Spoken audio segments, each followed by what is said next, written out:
Welcome again to the Willow Wisdom Podcast. This is episode 3, and I'm Heidi. Let's talk nutrition. I became interested in nutrition for my companions decades ago when my adolescent Labrador mix, Kaylee, developed white spots in her luxurious dark brown coat. Backstory: Kaylee's mother was an accidental mix of purebred parents living a fast life. Mother a show Springer Spaniel, and father a chocolate Labrador retriever from a neighboring farm. Either the dad or his littermate brother returned to make Kaylee's litter. Not ideal, guys. Kaylee's dad and paternal grandfather sharing so much DNA resulted in an unhealthy life for her. Please neuter your dogs if there is any risk of them getting out and making babies. And that might be a story for another day. I adopted Kaylee when she was 5 weeks old. Okay, it's a bad idea to separate puppies from their mothers so young because they need that socialization opportunity. But it worked out okay for Kaylee. She was a very social and confident dog. Another thing I'd like to add here is that it's best not to adopt litter mates. In my experience as a trainer, litter mates have a relationship from birth, so it's difficult to bond with them individually. Staying together can cause problems like fighting as adults. Yet another post for the future. Back to Kaylee. She developed these spots in her coat around 9 months. Not normal. My vet thought it might be diet, so I went to the pet store, as we do, and talked to a representative. Not a registered dog dietitian, I'm sure. They sold me the best food ever. Feed this, they said. So I did. For the next bag, I went to a different pet store. They said, no, that's the worst possible food. Never feed that food. This is the best food ever. Feed this. I don't know if that's ever happened to you, but I felt like a ball whipping back and forth on a tether. It was an unpleasant, out-of-control feeling. And Kaylee's spots did not go away. I decided I had to know more, so I began researching. I sure wish I had the internet of today back then. Ask my friends how often I stopped to look stuff up. Luckily, I happened upon The Complete Guide to Natural Health of Dogs and Cats by Richard Pitcairn, DVM. It changed my life and the health of my companions.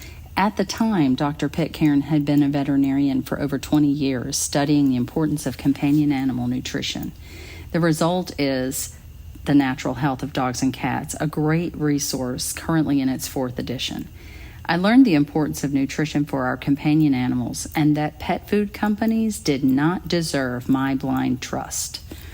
As Pitcairn explains, dogs and cats evolved over millennia to eat raw meat because they don't cook the food they catch. Cooking things, especially proteins, changes them.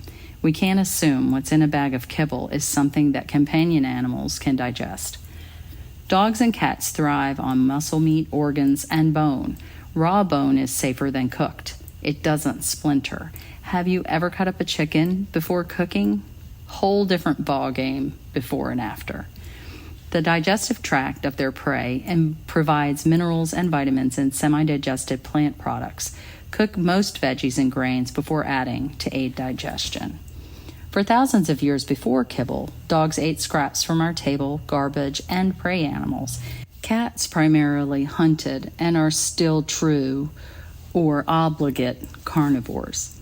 I once had a vet tell me that feeding my pets raw meat put them at risk of salmonella poisoning. Yeah, I didn't go back. I already knew as scavengers, dogs easily digest dodgy stuff. I couldn't eat without getting sick.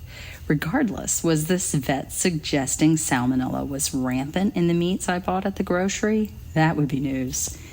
I've never had a dog or cat in my care become ill from salmonella bacteria after 30 years of feeding raw meat. Willoughby didn't get sick either when he dug up and munched on a dead creature we had buried weeks before. The news frequently talks of pet food recalls due to salmonella bacterial. All right, let's return to Kaylee's story once more. When foods pushed upon me at the pet store didn't improve her fur, I fed her and my dog, Willoughby, a raw diet. A local butcher provided cheap meat cuts and raw bone meal. I used Pitcairn's recipes for oil and vitamin supplements. I cooked eggshells to add calcium to their diet. Unmarried and childless, my dogs and cats were my whole focus. Weeks after starting a raw diet, Kaylee's spots began to disappear, you guys. It was stunning how fast it happened.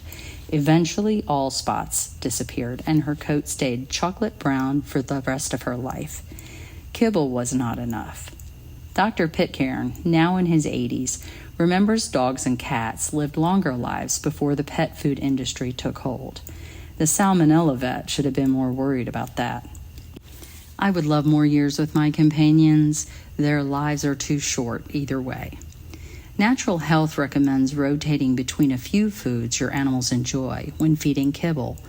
I chose similar fat and protein percentages and rotated them by the bag. Choosing different proteins and carbohydrates helps avoid developing allergies. Have you ever been told to feed your dogs or cats the same food for life to avoid digestive upset? Does that make sense? Humans, who are also mammals, are never told to do that. I know I'd not live long eating processed foods like Cap'n Crunch every meal of my life, although it might be fun at the beginning. When my daughter was born and handling raw meat seemed ill-advised, I fed kibble to my poodle pair, Ladybug and Banjo. I rotated by the bag that included no ingredients to cause problems for my beloved companions. Poodle ears are floppy big flaps, and they grow hair inside. Infections can be a problem for the breed. My duo's ears stayed clean and healthy. Rotating foods was the key. Lady lived to be 15 years old, and Banjo 13. Dr. Pitcairn stresses reading ingredients before feeding processed foods because we can't believe claims made on most packaging. Many companies use cheaper ingredients to increase their profit. The dishonesty of pet food producers is frustrating. Profit is clearly more important to them than our best friends are to us. He includes a list of ingredients to avoid feeding our pets. Searching the many websites today will give you updated lists online. Many dogs I know are allergic to chicken. Jesse was rescued at 8 months, and he already was. If a brand had been good in the past, I still read the ingredients with every purchase. It seems like there's chicken in every bag these days, even when it's not advertised on the front. I see chicken fat in foods billed as salmon, beef, rabbit, venison, and other proteins. Is it any wonder so many dogs are allergic to chicken? Beware, food companies can be very profitable. You'll have a company start out small and focused on providing good nutrition, only to be bought out by Purina or one of the other big pet food companies. Then the quality of the food totally tanks, but everything looks the same on the outside, so we never know. It's sneaky stuff. I found Hill's Science Diet to be especially suspect. Their use of ingredients, even those banned for human use, ensured I would never use or recommend their foods. Reading their labels for years, I consistently found cheap preservatives in their puppy food. Puppies. Hill's has long invested in veterinary schools, and they're not alone. Doing so ensures early access to those studying to be our companions' health guardians. What a great way to sell highly processed, cheap food at a huge profit. A trusted veterinarian friend told me that adequate training in animal nutrition isn't generally offered at school. It is something veterinarians have to seek out. This vet was my go-to for nutrition, and he didn't sell Science Diet in his practice. But would we go to a surgeon for nutrition or dietitian advice anyway? Why go to a veterinarian? If you do, be sure they are invested in animal nutrition, or take their food recommendations with a grain of salt. The veterinarians who advocate feeding raw meat for my dogs and cats are the ones I trust most with nutrition advice. Genetics got Kaylee in the end. She caught parvovirus at 18 months despite being fully vaccinated. She developed diabetes at 8 years and soon lost her eyesight. Shortly before her 10th birthday, my then boyfriend, Rob, met me at the ER at 1 a.m. Kaylee had a ruptured cyst in her lungs. She did not survive. Willoughby lived to be 17. My child is an adult now, and we feed our cats and dogs raw meat. It's easier than ever. Many pet food companies have joined the market and produce meals with raw meats for our pets. Our dogs and cats eat Blue Ridge beef raw chubs from Nashville Pet Products. I still add supplements. I'm sure you can find sources in your area. I have fed my dogs and cats following Pitcairn's guidelines for the last 30 years, and vet visits are infrequent. My dogs have spent years at daycare and boarding. I've run with countless other dogs, and they have never caught contagious diseases. When that kennel cough outbreak tore through Nashville a few years ago, my dogs didn't get sick. That's enough proof for me that Dr. Pitcairn is right. 10 years after I went nuts for my companion's nutrition, I decided to get a grocery store pastry. The label included ingredients I would not feed to my dogs. Yikes. These days, I try to buy only certified humane animal products or organic to send a message to our food producers that I'm willing to pay more for it. But what really matters to me is fewer ingredients on the label. I don't want to overwhelm you. There is so much to take in.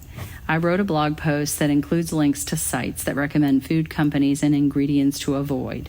So check out willowwisdom.com for the What Do Animals Eat blog post for more information. I'll upload it this week.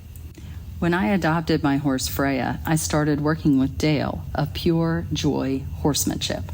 I've mentioned Dale before. She had Freya at her place south of Nashville for a while and put her on a diet designed just for her. When Freya came home, Dale did a nutritional evaluation for our old gelding, too. Red recently passed away at 30 years. Not bad for a rescued horse. After 20 years of feeding our horses grains, they now have calmer energy and demonstrate the ability to think and process information better. Their bodies and hooves are healthy. The change has been visible. It's now clear to me that buying grains, which horses aren't evolved to eat, in a bag from pet food companies is as bad for their health as the kibble I once fed Kaylee. Sadly, commercial foods are probably not ideal for any living being, especially mammals. Now having reptiles, I sought out their optimum diet as well. I found information online from Reptiles and Research on YouTube. They study bearded dragons in the wild and developed recommendations about feeding them in captivity. I'll put a link to their channel in the notes. Grommet is thriving. Their lives in captivity. That would be Freya, and she's ready to eat. So I'm going to wrap this up. Thought you'd enjoy that little snippet there. That was from the original recording of Freya impatiently whinnying in the background for her dinner. So thank you for listening. I'm thrilled by your feedback. Please share your experience with feeding your own companions. I'll see you guys next time.